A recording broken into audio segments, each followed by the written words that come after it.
Before we begin today's episode, we'd like to issue a content warning. This episode discusses sensitive topics including rape, sexual content, and violence, which may be distressing or triggering to some listeners. We encourage you to prioritize your well-being if these subjects are difficult for you. Feel free to skip this episode or listen at a time when you're ready. Additionally, if you're listening with younger audiences, please note that this episode contains mature themes and may not be suitable for all ages.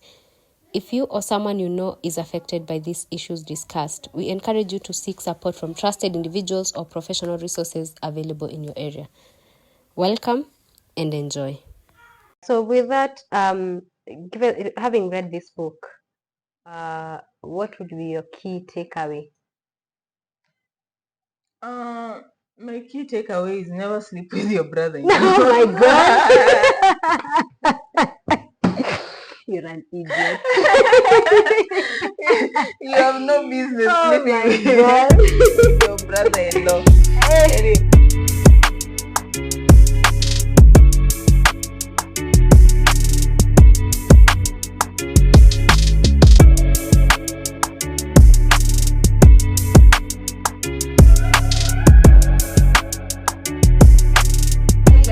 Welcome to Fascini Lounge Kenya. My name is Behenda. And I'm Sheila. And today we want to discuss the novel Stay With Me by Ayobami Adebayo. Ayobami Adebayo is a Nigerian author and she wrote the book Stay With Me in 2017. This is her debut novel, which was shortlisted for a Bailey's Women's Prize for Fiction in the same year that she wrote it. Yeah. So the book is set between 1985 and 2008, and it unravels the complex life of Yejide, Akin, and the colorful cast of characters that surround them. So we have the extended family and the immediate family.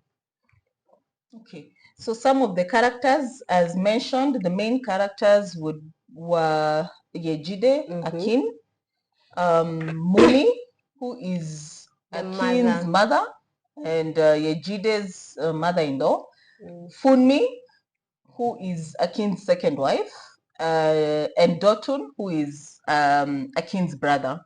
And then also their children, who are Olamide, Sesan, and Rotimi. Yes, all the other characters that are mentioned within the book that come in between to fill in the stories are supporting characters, which we'll get into as we go along. Yes. So with themes, there are many themes that are explored in this book. I think the biggest one is the theme of loss and grief. Given that the book moves around the life of Yejide and her husband Akin, she struggles a lot with childlessness and barrenness, quote unquote barrenness. Eventually she gets children, she loses them because of their death due to sickle cell anemia. So she grieves these three children, and also grieves her lost mother, her dead mother, who she never got to live with. She also grieves the loss of her dad and the loss of other people around her, the loss of Akin's father, for instance, and other people around her, even Funmi to some extent, because the death happens in her house. So that's the biggest premise of the book, is about loss and grief. Yeah. Yes. The second theme that I would think comes close is also the theme of deceit and betrayal. Deceit mainly because from the onset we see that the main character Yejide is having a problem conceiving. She's been in her marriage to Akin for a couple of years and she's unable to conceive. And of course, as per society's standard, the immediate thought is that if a couple cannot conceive, the problem is with the woman. And yet and still it is revealed to us with time that the issue is not actually with Yejide, but with Akin. And the deceit comes in the fact that Akin is aware of this. He is very aware that he's the reason why they're not having children. And yet he chooses to let Yejide continue believing that it is her. She's the problem. He has let his whole family ostracize her and treat her like there's something wrong with her. Yeah, and yet he's very aware that he's the one who is impotent. He's the one who cannot sire a child. So that is such a huge form of deceit. If you even think about it in today's world, if a man does that to a woman, the consequences of that would not be even what is being shown in the book. It would be way more than that. I think there's also like the other side of it. Should it happen to a man as opposed to a woman? I think in the book, The Secret Lives of Baba Segi's Wives, the same deceit sort of happens, but now it happens to the guy who does not know that he's unable to get a child, but all the wives have children. And it's the last wife that now is wondering why she's not getting pregnant. So there are two sides of that coin. I think for both, if it were a man or a woman, it would still sting the same. Yeah. And then there's also deceit from Dotun. I think he deceives Yejide unknowingly for a short period of time, when he thinks that by virtue of Akin approaching him and telling him to help him in getting his wife pregnant, it is something that was spoken of and agreed between Yejide and Akin. But he comes to learn later on that his brother deceived him. And also, in so doing, he was deceiving Yejide. True. Very true. When it comes to betrayal, of course, the main thing would be the affair that was had between Yejide and Dotun. Regardless of whether, from Dotun's point of view, Akin is the one who requested him to go and seduce his wife. But from Yejide, she knew that this is her brother-in-law. I mean, that is a level of betrayal that even honestly, allowing yourself to be seduced by your brother-in-law is a level of betrayal that I can't even really put into words. That is the height of betrayal, of course. Yeah, so I don't know, is there any other example for betrayal? I feel like betrayal between Akin and Yejide, by the sheer fact that she was a virgin when she was married, and he rightfully lies to her, telling her that some men have erect penises and others don't, and she takes it simply as that, as at face value, as she takes it as though it's just truth of matter, and it was not going to affect her. So I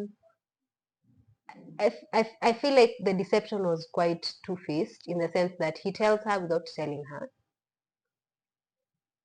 and also he does not want it feels as though this would have gone on forever and ever and ever if she had not discovered that he was quote unquote impotent. And I feel like now with that, I don't know if this is a theme per se, but I feel like gossip plays a big role, a really big role in exposing the truths of what is and what is not. Given that she owns a salon business, and typically of salon businesses, people talk. So I was wondering how it took her this long for her to realize that her husband was impotent. Yet women in the salon would often talk about sex and childlessness and getting children and whatnot. So I feel like the gossip in itself is the one light bulb moment for her, because that's where she actually understood in earnest that a penis that's not erect is essentially dysfunctional or not functioning well. But it's also yes, it's very easy to assume that you would have known, but I feel like society plays a big part in it, because the assumption when a couple is unable to have a child, the assumption is always that the issue is the woman. The woman, yeah. Yes, it is very rare that you find that, and then people are like, oh, the man is the one with the issue. It's a stigma in society that if the couple cannot have a kid, the problem is with the woman. It's never with the man. And I feel like that's the reason in part why Dotun and Akin deceiving their family, their mother. Because how then would Akin come out to his mother to tell her that he was in fact the one with the issue. I feel like that's how long the deception was. Yeah. Because it's not only deceiving the wife, but also deceiving the mother and the family and society and everything else. I don't know. Perhaps if you would have told your DJ that she does not want children, things would have turned out different. Even though in itself it would have been deception, still. Yeah. But in that, in such a society, in that culture and tradition, part of getting married is having children. There's no really that type of decision where, like you can in today's society, where you can say that you've decided not to have children. Those days, it's known that you get married and you have children. That's a rite of passage. That's what you're supposed to do. I don't think. It would have been a bit difficult for him to be like, the decision they are making as a couple is not to have kids. Anyway, I feel like also the deception stems from the mother-in-law. When Yejide is struggling, quote unquote, struggling to get children, she takes many girls to Akin's office to offer them to him as second wives. And in so doing, as much as she was portraying herself to Yejide as a mommy, which in the book we get to see is an enduring term of mother. She still deceives her by just bringing a second wife just out of the blue and just forcing her to take it. Yeah. And that also brings out a further element of betrayal on Akin's part. Even agreeing to take up a second wife was already a betrayal to Yejide.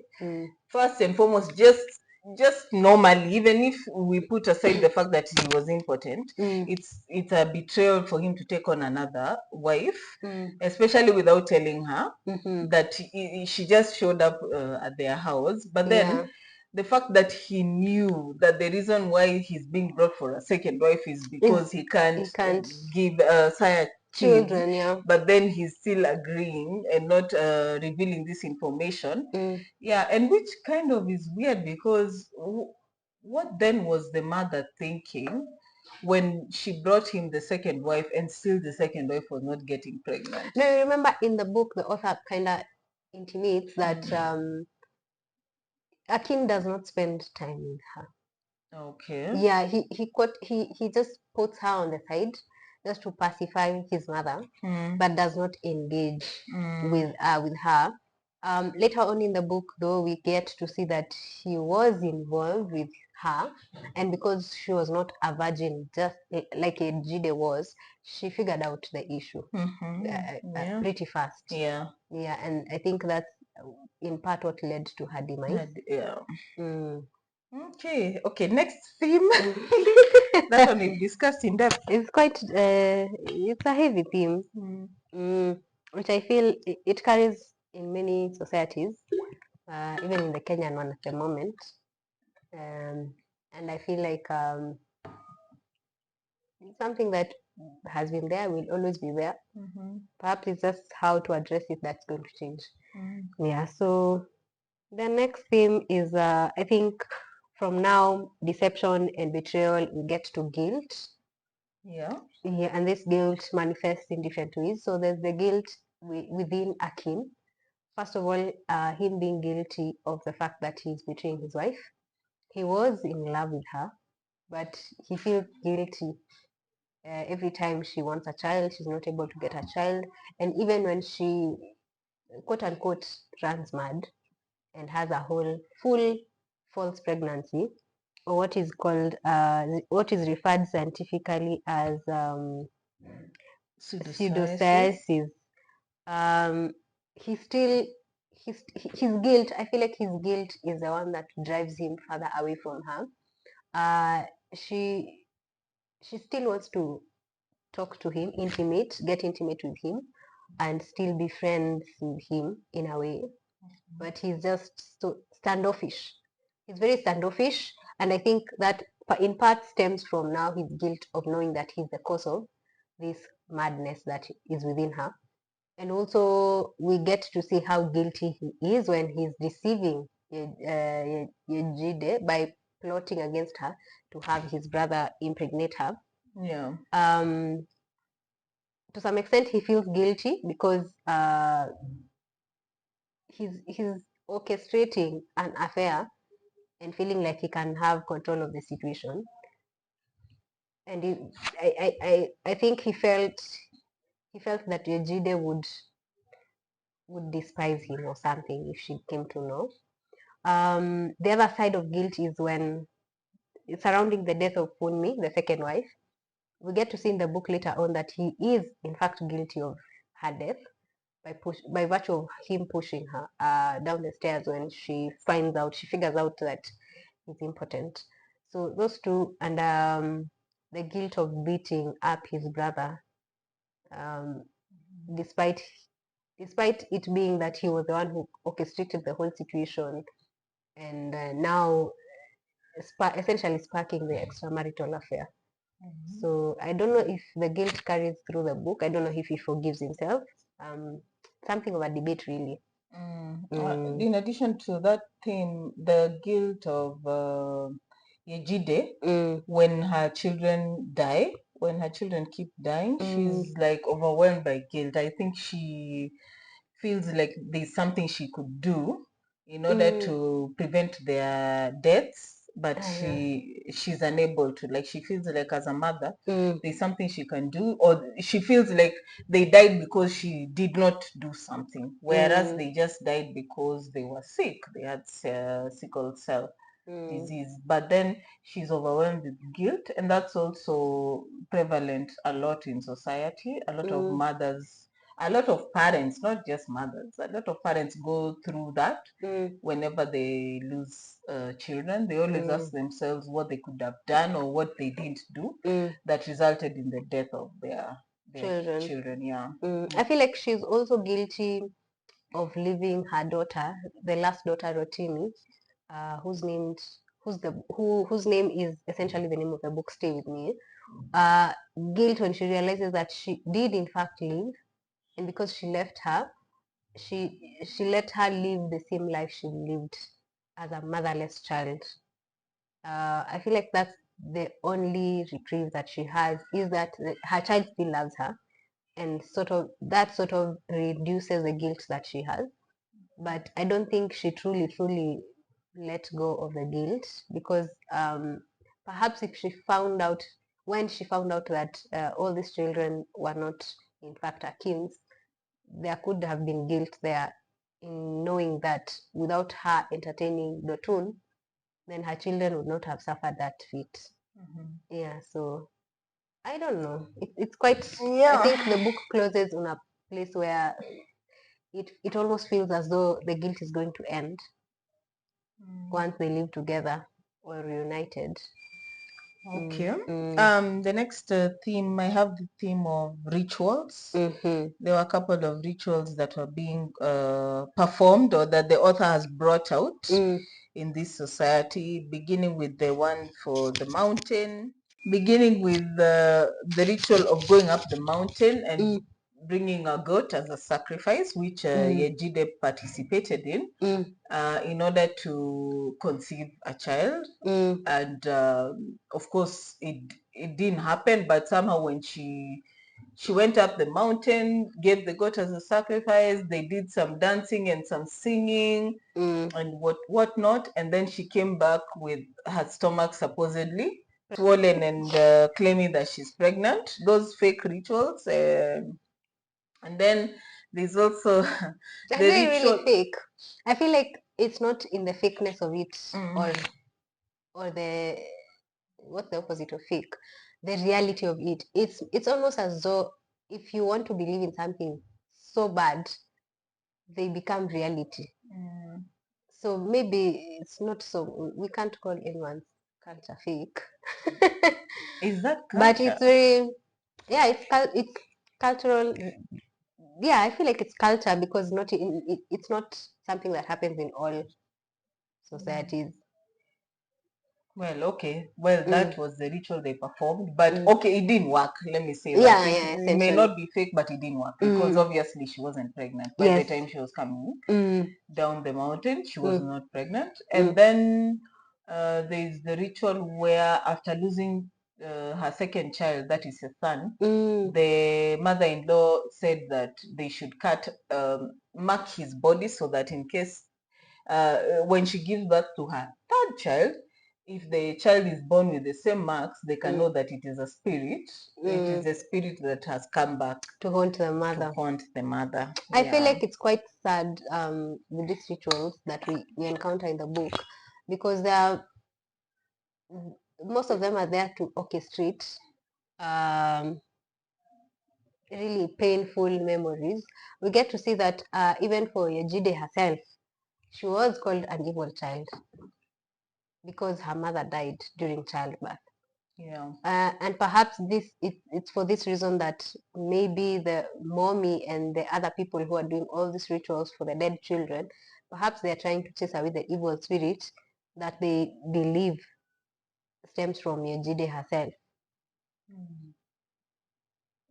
Which now covers the deeper aspects of now health, because then this is a disease, but because they've chosen to believe in so many rituals and cultures and whatnot, they do not even want to take this child to hospital to some extent. There's a point in the book where mommy says that Yejide and Akin have been brainwashed by the white man's medicine, something like that. Yeah, so I feel like they're holding the rituals and the whatever as more superior than modern medicine and anything else of contrary opinion. Yeah. Yeah. And I don't know whether the naming ceremonies are also under rituals. Could we classify I feel them? like they are. Yeah, because all the babies, once they're born, they have to have this elaborate thing, party where the baby is named and given, I don't know, 13 different names. In the book, yeah. But it's kind of odd that we only see one naming ritual that was really grand for the first child, Olamide. Then thereafter, after her that, death, yeah, it's almost as though all the other names given to children are placeholder names, names that beg the child to continue living and not to die. Yeah. We get to see that Rotimi, in essence, means stay with me, sort of like begging the child. And we see Yejide saying that in part this name is better than the others because the others mean something to do with death. Please, death, do not come near me, or something. But stay with me could be a vowel or another alphabet would be added, and the name would change to wealth, stay with me, something like that. So I feel like in as much as these naming rituals are very elaborate, they in some cases they hold a lot of power over that child's life. So I don't know if what would have happened if Akin and Yejide would have decided to name their child a different name. Would that have changed the course of their lives? Maybe not. But scientifically, they would still have faced the same issues, really. Yeah, I should think that if they're sick, regardless of their name. Maybe, well, yeah, I mean, they were sick. They had a disease and they died. Yeah, so I don't know. Even Rotimi, much as she survived, which was a good twist, but at the end of the day, even her, she was at the brink of death at some point. And that's how that's how Yejide ended up living, because she was almost also dying. But then by some good luck or twist of fate, she was able to survive. Yeah, just to bring the story to a better ending, she was able to survive. But at the end of the day, even if her name means stay with me, she was also almost going, but it's Yeah. good that she survived. Yeah. Okay. Any other theme to add to? Yeah.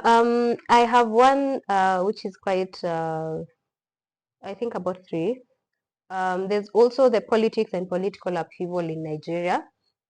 We get to see that all through the book. Within that period, Nigeria is facing a lot of political upheaval. We get to see cases of extrajudicial killings, bombings, people being threatened in their homes, being sent letters to be told you're going to give us this and this. People coming to steal with the pretext that they are from the government. We also get to see assassinations and also some coup d'etats. All this is basically the mundaneness of life that goes on around this period that DJ is also struggling with, which I feel is more like symbolism in the book, because there's chaos in the country and there's also chaos in the family. We get to see that within this chaos now, we get to experience issues like gender-based violence, where there's a place where the women meet together and sort of strategize on how to avoid getting raped and their daughters being taken advantage of, really. I remember there's this woman who's been in Yejide's salon. When she says to the other women, let's buy so many sanitary pads and pour red juice so that when they come, they know you're on your period.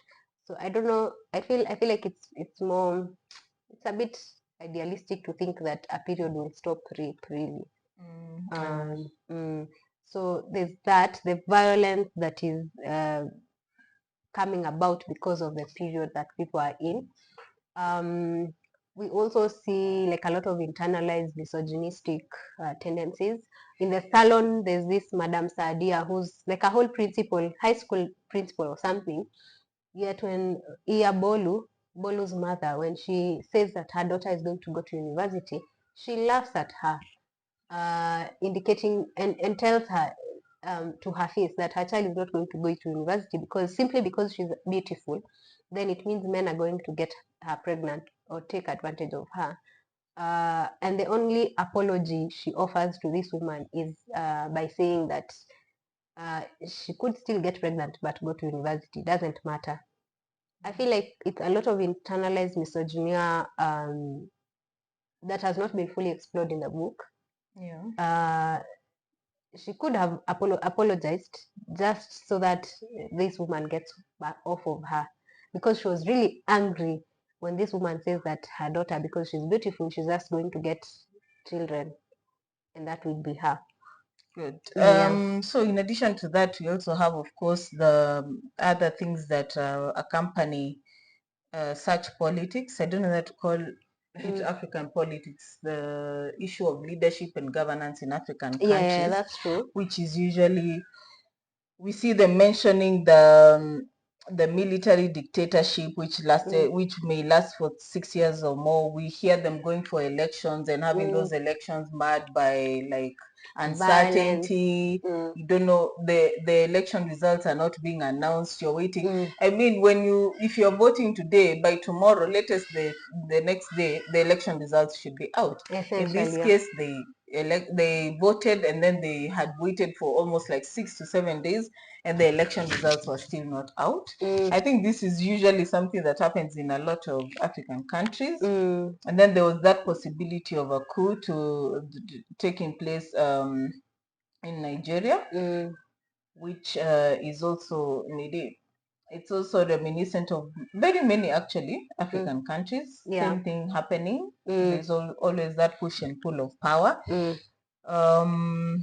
That is with politics. So the next theme is male infertility. We have the theme of male infertility, which of course directly refers to Akinyele, whose full name is Akinyele. Akin. Yes, who has been infertile has not been able to sire children with his wife and with his second wife, with both wives. And this thing is really a tragedy. And I feel like a lot of people, not a lot, but there has to be many men who deal with this issue of male infertility.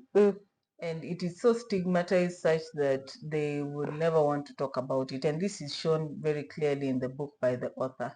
Yeah. Akin was just never going to tell anybody. And the only reason he told Dotun is so that Dotun can assist him in getting Yejide I feel like pregnant. no. In the book, the author states that he does tell Dotun when they are in university, and he tries to help him by telling him that if the right woman comes along, then he's going to get an erection.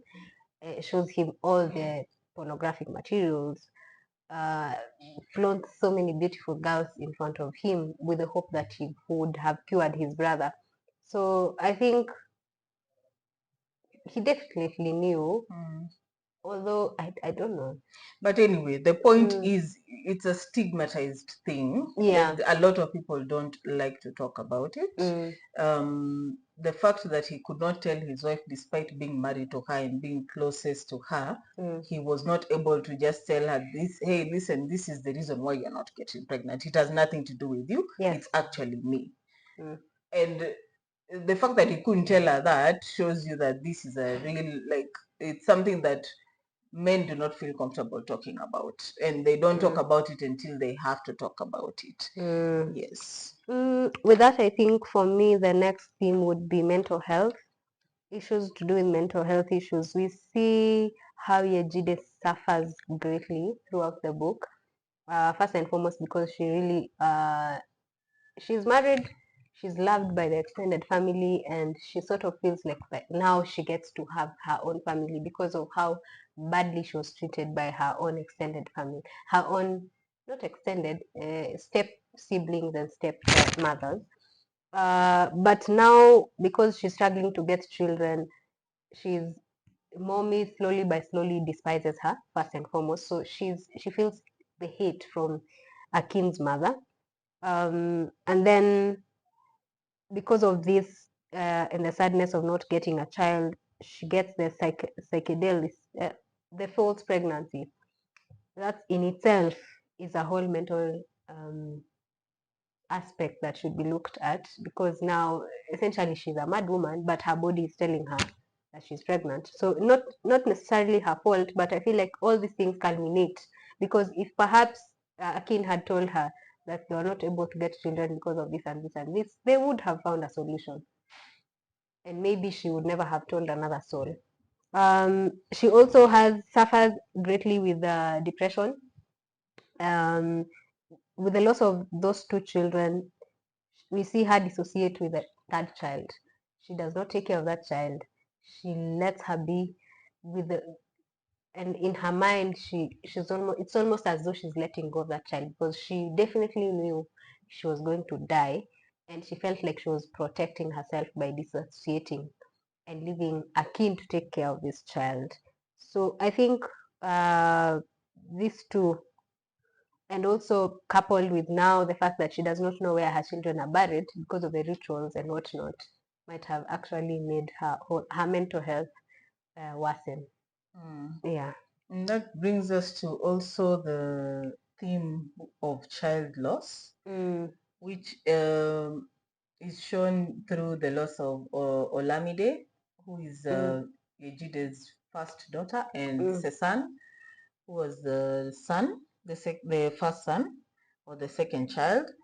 And the main aim of mentioning this theme actually is to bring about, I was quite distressed about how people were treating Yejide after losing her children, especially the guys who would come and tell her, oh, don't worry, you'll get another child. Like, because that happens a lot. And there is nothing as bad as telling someone who has lost a child, don't worry, you'll get another child, as if it's like getting milk from the store. Like, this is a whole human being, or acting like the person should not be so mournful because it was a child. Like, at the end of the day, this is that person's child, and they have suffered their loss. Let them mourn how they want to mourn. Let them grieve how they want to grieve. You can't tell someone how to grieve for their child. So I was like, I couldn't believe that they were telling her, don't worry, you'll get another child. But you know, she was young. Don't, you know, like they just make it sound like it's such a casual thing. And yet that is a mother who has lost their child. And we get to see, like, from Yejide's point of view, she's really angry that people are not taking it with the seriousness that she was taking it. So basically, there's that. We also have murder of Funmi, where she's thrown down the stairs by her husband. We see, I think, love and hate in equal measure across the book. With Akin really, really in love with his wife, but also in the same breath, really hates her for their extramarital affair with Dotun. And similarly to Yejide, she loves him but also hates him in equal measure for lying to her. And also a lot of hate from her extended family, her stepmothers, who never really treated her well, only loved her when it suits them. But other than that, they really made her out to be an evil child. We also have the theme of polygamy. The narrator's father, that is, Yejide's father. We also have the theme of polygamy. Yejide's father is said to have had 4 wives. So that brings out the theme of polygamy. And as also well as Akin's father also had several wives, which is again part and parcel of African culture and traditions. Just having more than one wife, you rarely get someone having just one wife. What else? Have I think forgiveness or lack thereof. We kind of see how Akin really, I think for him, he comes full circle and forgives Yejide. Although I don't know. He tries to forgive Yejide. I think because of the love that he gets from his child. But for Yejide, I don't think she got full circle to a point where she could actually forgive Akin, because it almost feels as though for her it was the biggest betrayal by him not telling her and orchestrating the whole thing. Perhaps if he had not orchestrated the extramarital affair and had just told her, she would have found a solution, or not. Yeah. So, Behenda, what writing styles resonated with you in this book? The first writing style I saw just from the onset of the book was the author's use of flashbacks, because at the beginning the story starts from the year 2008, and we are given the setting at the year 2008.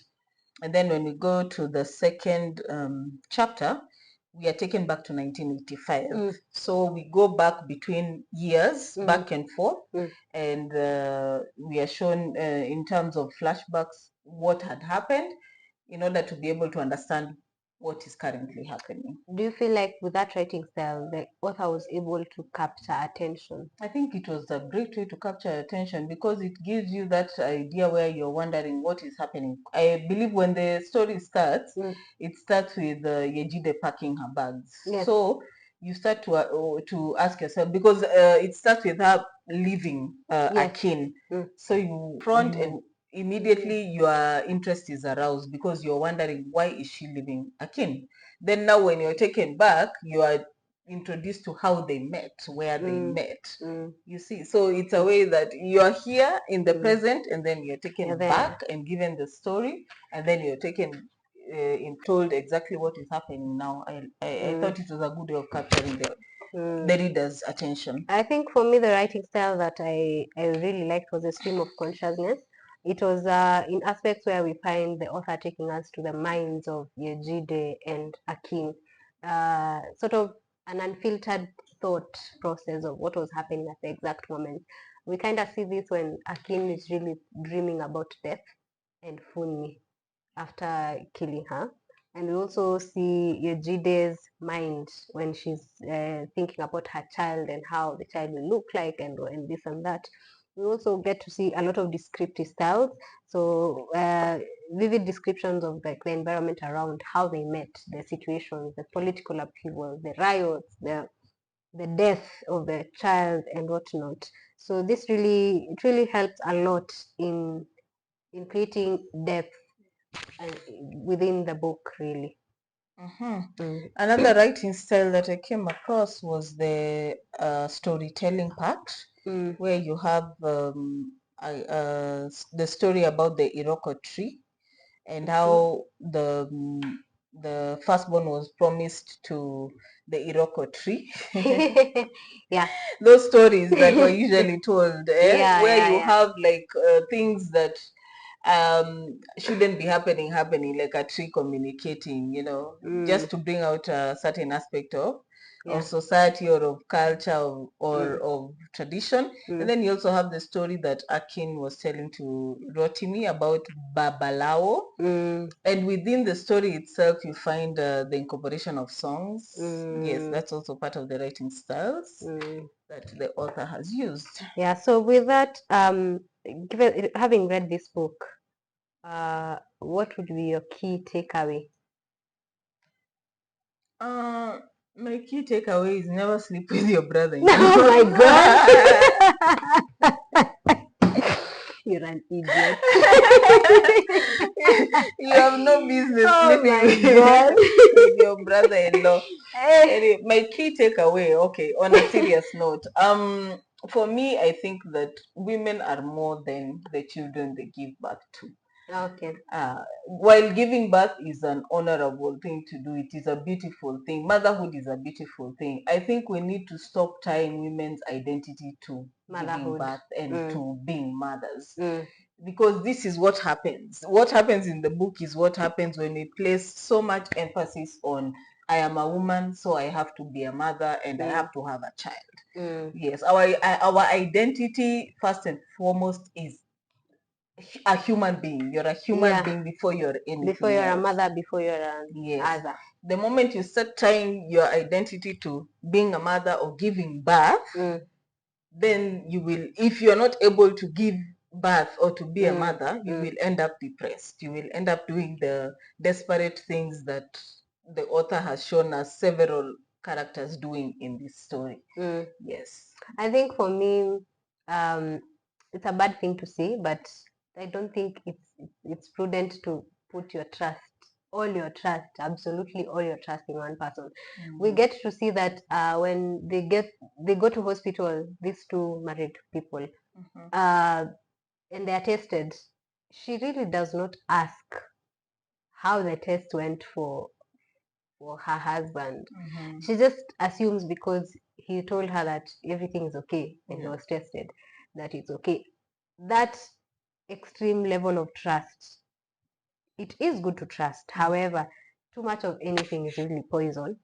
So she should have gone and sought for a second opinion. Perhaps she would have realized earlier on what was happening. And I also think that as a society, we need to educate people so that no one can take advantage of, especially young, vulnerable girls. Because in this context, it was the vulnerability of virginity that took away from her knowing where the problem was. Other than that, I feel like there's a lot of wickedness in the world, and perhaps we all need a little bit of craziness to overcome this wickedness. I don't know. How would you change the story if you were the author? I wouldn't want the kids to die. That was okay, at least not two, maybe one. When the first one died, I was sad, but I was like, okay, it's needed to push the story. But now the second one, in my head, I was like, I'm sure she's not going to make this. She's not going to make Yejide lose two kids. So when the second one died, I was like, oh my God. Yeah, that one now was like, ouch. Yeah, I honestly didn't expect. The first one I was like, I'm sure. But then now the second I was like, damn, like 2 kids. Yeah, that's beyond sad, honestly. I can't imagine if that happened to someone in real life. I can't imagine what they would feel and how they would cope, honestly. Yeah. I don't know. For me, if I were to change anything, I'd perhaps introduce another father in between Dotun and the third child. I wish Rotimi had a different father, because once Yejide found out the semantics and the house of how she actually can get pregnant, I wish, yes, she'd already done the extramarital affair. Perhaps she should have done another extramarital affair with someone else, so that now the child would not have had sickle cell. It is a bad thing. Character-wise, that would detonate her to an evil person, but perhaps that would be better. Just to put a twist, really. Or make Rotimi, despite having a father with an SS syndrome, perhaps if she had not inherited the sickle cell, that would be quite interesting to see. So with that, I think, how do you rate the book? This one I would give it maybe a 7. A 7. It's a 7, yeah. It was a good story, but I wouldn't give it a 10. It was a good story. Yeah, a lot of twists and turns, some unexpected, some expected.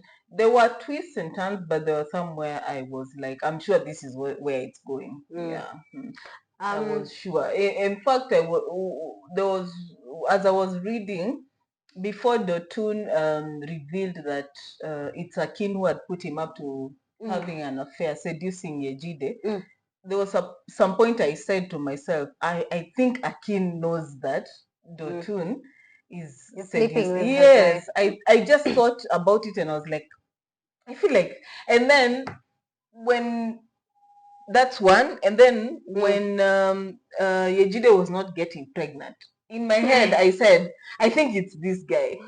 I didn't even for 1 second think it was her. I don't know why, but for some reason I didn't think it was her. Nilisema too, I think it's this guy. And it so I feel like I was able to predict a lot of the times. I was able to predict where the story was going, but it was of course still a good turn. So I wouldn't give it a 10. I would give it a 7 out of 10. I think for me, by sheer fact that this is the second time I'm reading this book, slightly older, I think I already knew what was coming. Yeah. So really, me rating it with you is a bit unfair because I already knew everything that was coming. Yeah. However, perhaps I'd recommend this book to young women, really.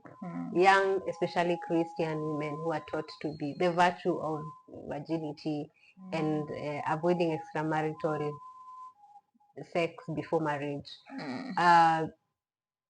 At least so that they know what they're getting into. Perhaps if people knew the semantics of getting children, if Yejide knew, she definitely would have figured out. But in this day and age, I promise you, whether the girl is a Christian, whether she's a virgin, nobody is as naive as Yejide was. Yes, for sure. Yeah, not in 2024. Yeah, people know these things, regardless of whether they are Christian, whether they are virgins. People know what is expected. Yeah. I don't think it would be easy to fool a lady about such things, such matters.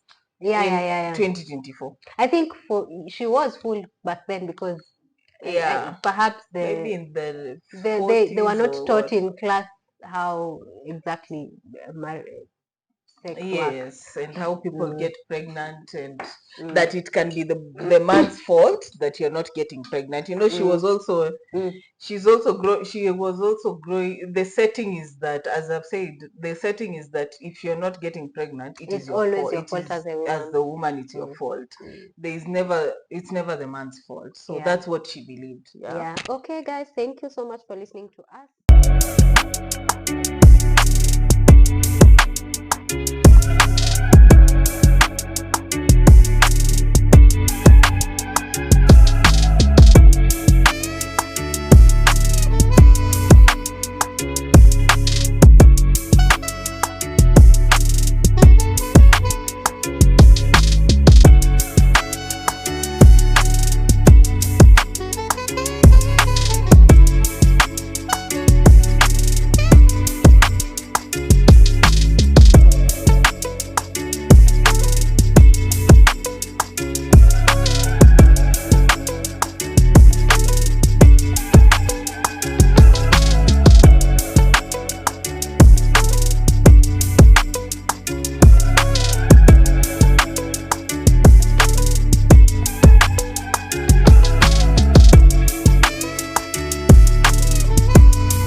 Diary of a Wimpy Kid is a children's novel written and illustrated by Jeff Kinley.